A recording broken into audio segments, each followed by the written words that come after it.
Pledge of Allegiance. I pledge allegiance to the flag, the United States of America, and to the republic for which it stands, one nation, under God, indivisible, with liberty and justice for all.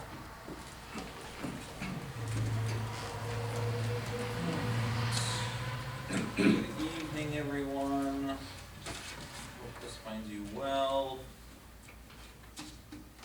6:01. Can I get a roll call?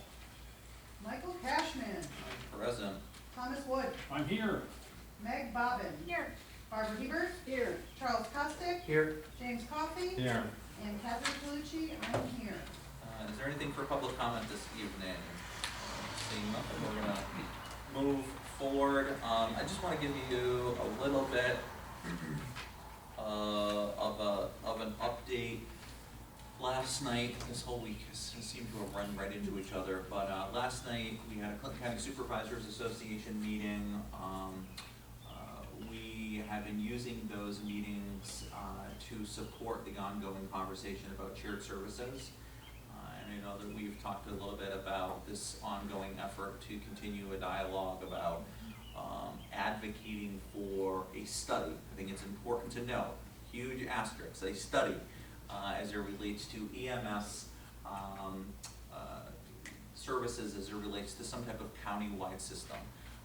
What that would look like is still very much up, but in talking with our colleagues from multiple towns and some of the villages and also the city, it's really gaining a significant amount of momentum.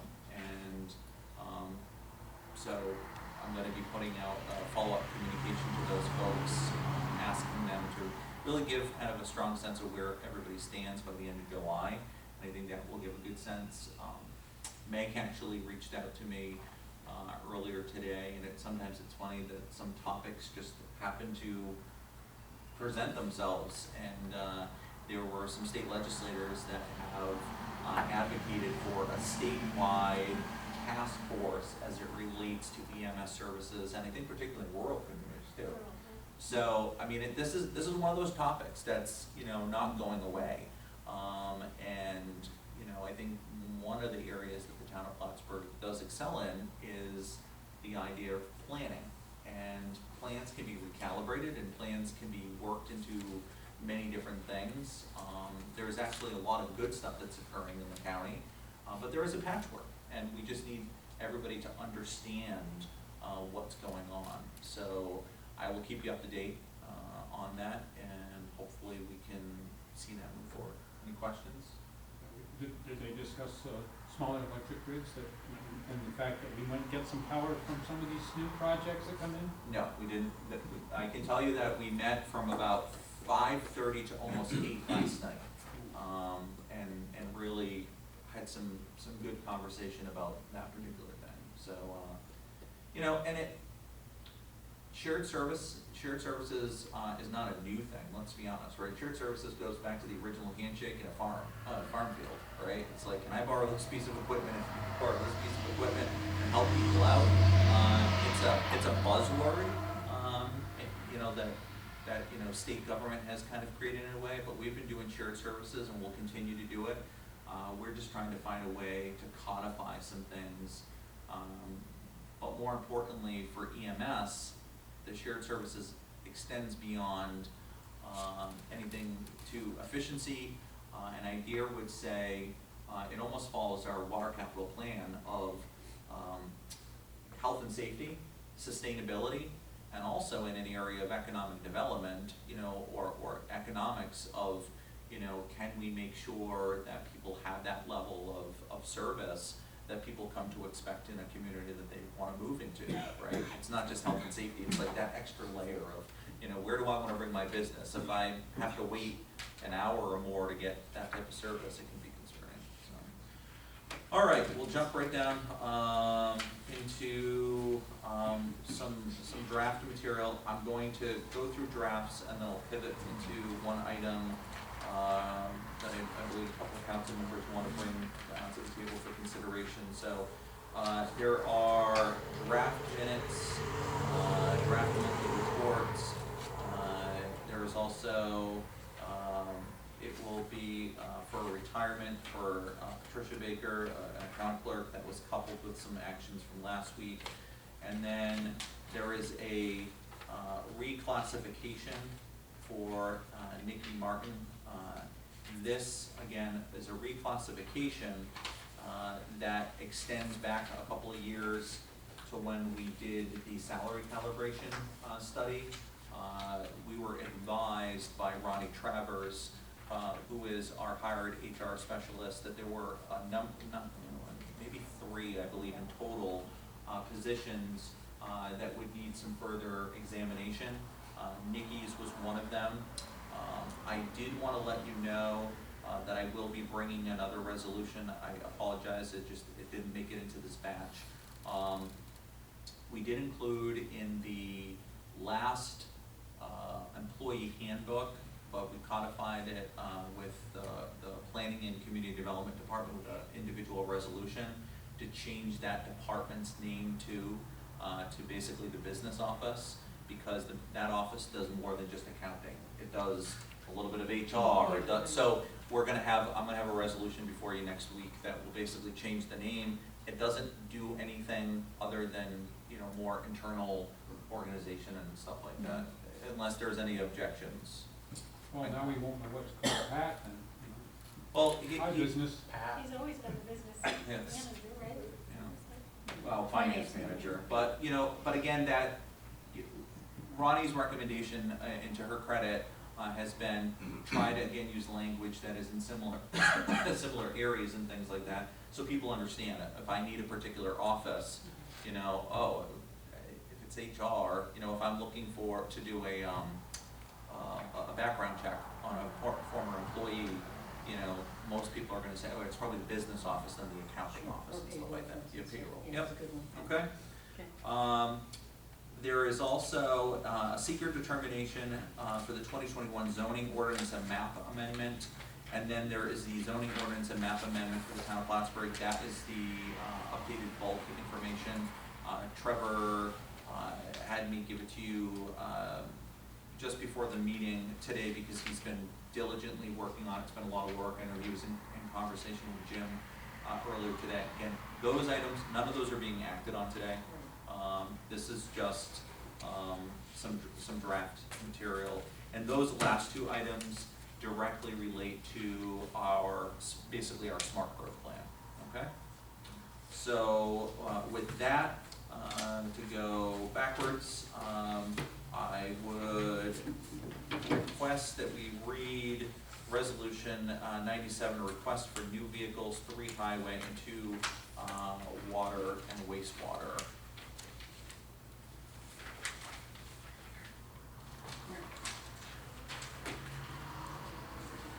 Whereas the town highway department needs 3 new vehicles to replace current vehicles, the water department needs 2 new vehicles to replace current vehicles, and whereas each department has complied with the New York State OGS procurement requirements for acquisition of the completion of the competitive mini bid process executed via the New York State Vehicle Marketplace, therefore be it resolved to accept the following bids.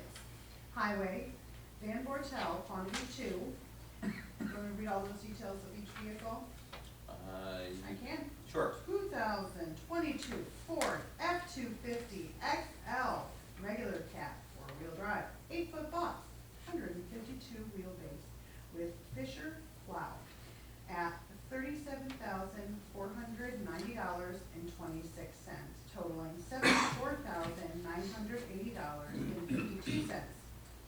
Also, an NYE Automotive Quantity 1, a 2022 Ford F-350 XL Super Cab 4-wheel drive, 6 and 3/4 foot box with a Fisher plow at $42,467.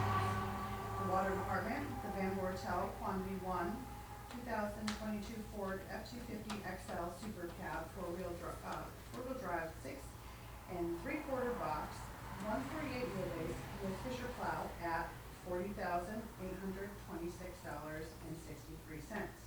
And to be determined quantity 1, 2022 Ford F-350XL regular cab four-wheel drive with the NAPA utility body with Fisher plow at approximately $50,000 even.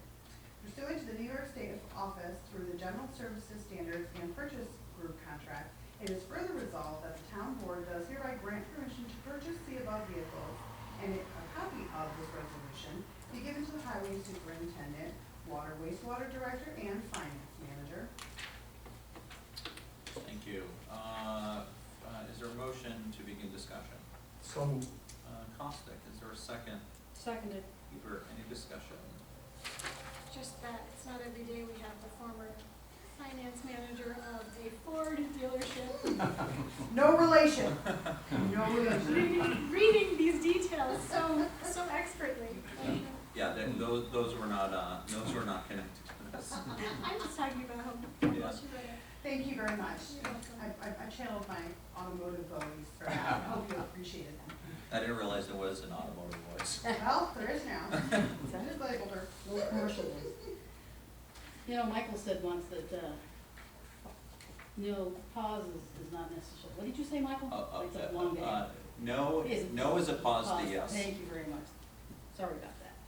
So, we're at a tipping point, we're, for discussion for this, where now we need to look at what we have to do, in terms of some budgeted items and what needs to be done in a couple of departments. So Chuck and I, in terms of the fleet management process, have had some conversations with water, wastewater, and highway department. And, Chuck, if you wanna say something on. Yeah, first I'll update everybody on the software package that we purchased. That's been in place for a couple of weeks now. I asked Bruce just to give us a quick update. The system's in process right now. He's done a couple days in-house training with NAPA. Has also done a couple of online trainings. All of B&G's Park and Rec, water and office vehicles are in the system right now. He's currently working on entering the rest of the highway vehicles. Most of the vendors, power suppliers that we deal with are now in the system also. So we're generating work orders, invoices, etc., job tickets. I have some examples of this. So Bruce has done a great job with that. And this is going to go a long way to assist us in decisions as we go forward with what we're going to do with vehicles, and where we are with them, what kind of money we're putting into them, etc. So it's going to give us a great history. I pulled both Scott and Tim just to make sure that I understood completely what we're replacing, number one, and then number two, what did we skip last year because of COVID, what did we have budgeted for this year, and where do we stand with these vehicles that we're looking at right now. Water skipped two fleet vehicles last year, 2009 Chevy Sierra and a 2011 F-250 that were due to be replaced. Those are the ones that will be replaced with the two that are going to water, wastewater. And he also has budgeted a new backhoe, but he did budget for the two fleet trucks this year. Highway's just a little bit different. The only purchase out of highway last year was the plow truck in the normal rotation. We did reduce his equipment replacement line this year, not knowing where we were going to be with COVID. Typically, what would have been up this year would have been their larger excavator. That's going to be over 20,000. We only have 160,000 in that budget, anyways. And two pickups really is what ideally would have been done this year. But given the budget that he has, we feel that it's a great opportunity to go with the three pickups. It's into the fleet management program that we've discussed. We're going to look at replacing these vehicles in 3 to 4 years versus running the wheels off them down the road, so that 3 to 4 year point we can still get money back, a decent amount of money back on auction and keep the fleet rotated a little bit better. Tim also did purchase a replacement dump box for one of the trucks, so he was able to take care of that within the budget. So The thing that I really like out of what happened with this, one of the goals that we set when we started talking about fleet management was having all the departments work together. One of the things I think was a concern was buying a couple pickups for highway in March and then a couple for, water in September or October, instead of everybody working together. So they all work together as a team with this, and along with Patrick. And this is a tough year to purchase vehicles too. The original plan was to look at some F-150s, which we're not gonna do yet, period, this year. Yeah, and background information with the OGS bidding process, we just missed the deadline, and then there's another deadline in September. And there's a 20-week delivery process with the trucks, I believe, Michael, I think that's what. Well, with the F-150, Yeah, with the F-150s. the F-150s, there's a 20-week delay on Yeah, that. there's a number of things as a lot of people have talked about in supply chain management and various other things going on.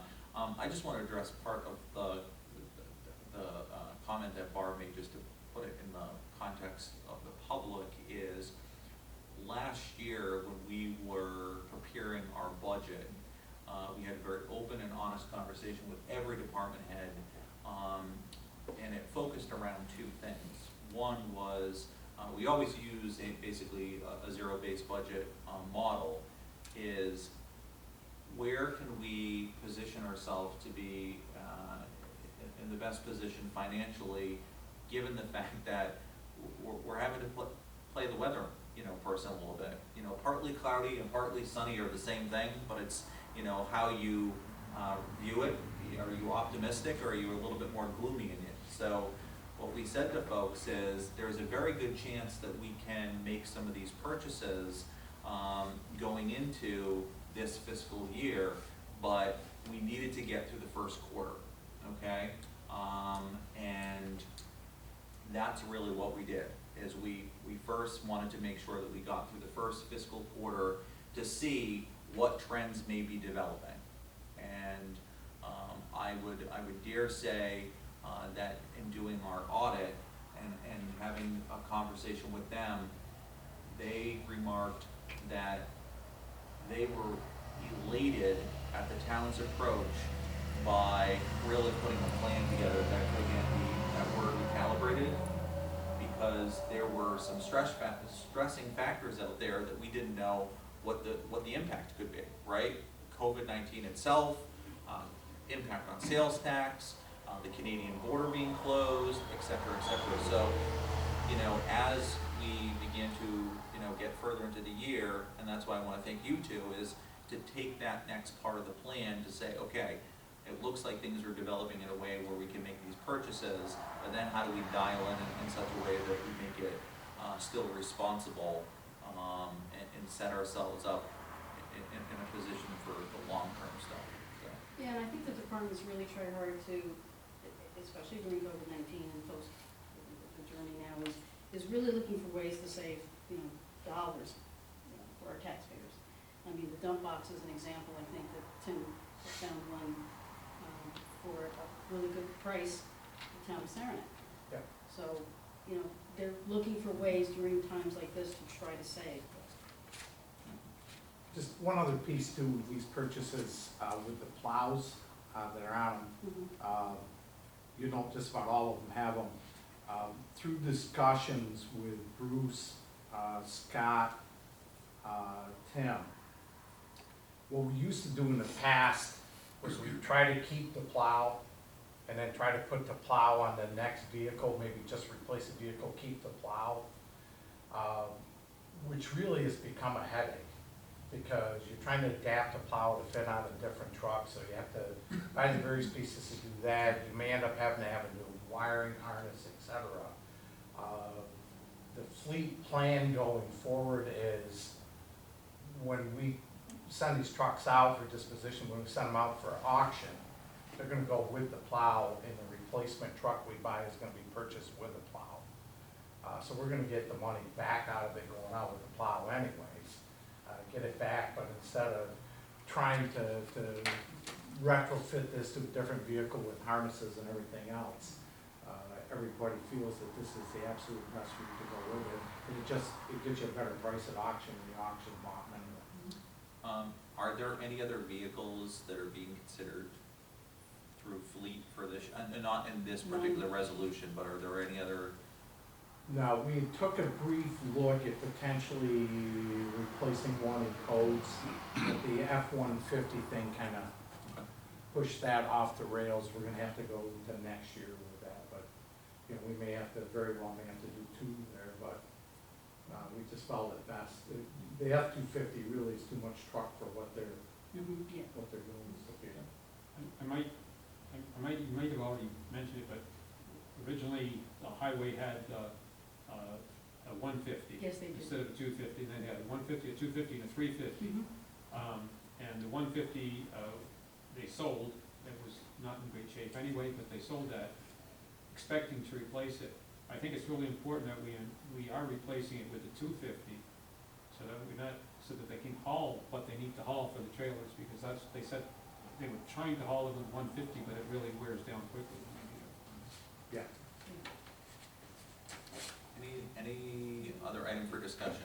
Just throw out going forward to keep our eye on any sort of opportunity for electric vehicles, including trucks, as those become more available to build our fleet. Absolutely, that's been part of the Yep. fleet discussion, Yep, as soon as, I mentioned that. you know, that technology is available and we can fit it into the budget and make sure that it's a vehicle that's gonna be able to do the job. Absolutely, I completely agree. And it actually was in July when I did the first review. All right, at this point, I would call for a roll call, please. Tom Wood, Yes. Meg Bobbin, Yes, Barbara Hebert, Yes. Charles Costick, Yes, and Michael Cashman. Yes, resolution does carry, thank you very much. I have no additional formal, items, for this evening. Is there anything that, needs to be presented as it relates to committee reports? Anything going on once? It's not a committee report, but a report. You know, we're down 2, possibly 3, town board pictures, and one has to have, I have an update. one has to have Meg LeFave in it, and one has to have Meg Bobbin in it, okay, because. I spoke with Howard Jennings, and he is available and willing to do board photos, but he's out of town welcoming his 3rd grandbaby in Tennessee until the end of July. Okay, so But he's we'll happy still to be, do it may then. be able to get it done in warm weather? Okay, well, okay, so nobody I'm changed, optimistic. okay, so, Seeing nothing further, I know of no reason to have an executive session, tonight unless, I don't know something. So at this point, I, will adjourn the meeting at 6:25 tonight, all right? Drive safe, everybody. I don't think we have to worry about that, Michael, you know most everything, so we don't have to worry about it.